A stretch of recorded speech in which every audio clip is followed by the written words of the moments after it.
Terus niki pripun nek diwakili kabeh? Ora iso. Sinuwun Prabu Salya sing duwe hak. Pokoke Bagong nek ora sing wangsulan Prabu Salya ning paring pangandikan Prabu Salya, aja kok kon metu. Ora gelem kula ajeng metu saka negara Mandaraka. Petruk wis bali. Kajenge Petruk mulih ya men.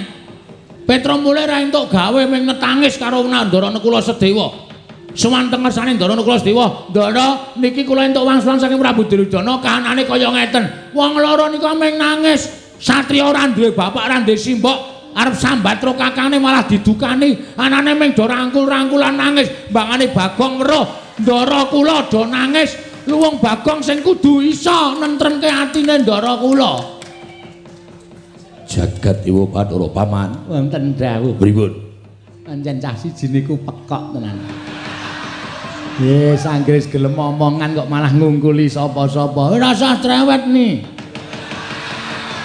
Ora usah melu, apa meneh kowe sengkune kowe iki ora duwe hak melu pertemuan kaya ngene iki. Iki pertemuane bapak karo anak sing ngandung warisan.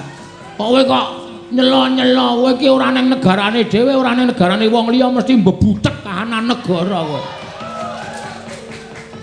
Paman, wonten dawuh badhe wangsulan majeng mriki. Sampun mboten mawon. Ndak malah kewirangan, Ger, malah ngrekoso urip kula. Kowe kudu lunga. Mboten ajeng lunga. Bagong. Wonten dawuh. Yen ora lunga tegese kowe wani karo Duryudana. Lho, nuwun sewu, kula nek ora marahi.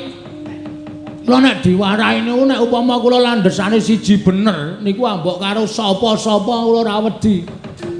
Nah niku patokan kula mung ngoten sinuwun. Tur kula teng mriki nggih bener wong sing duwe negara dudu sampeyan kok sampeyan sing paring dawuh, sampeyan sing mangsuli. Emoh. Kula ya bener merga kula kepengin midhanget sabdanipun Prabu Salya Pating Mandraguna. Mandaraka. Saking mempeng kowe kleru. Aku anake mantu, luwe-luwe anake mantu. Nek kowe ora ngepek anake Prabu Salya, kowe ya dudu anak mantu, kowe ya dudu sapa-sapa. Sing duwe hak ming Prabu Salya. Yayi. Bagong menika nadanipun menapak-menapakaken dasaripun leres. Panjenengan wayu pawadan menapa-menapa tartemtu kawon. Mila kula aturi ngawon, tinimbangane mangke panjenengan malah kewirangan. Yayi, menapa dipun ngendi? Aturaken Bagong menika cocok tuwin leres. Jagat Dewa Bathara.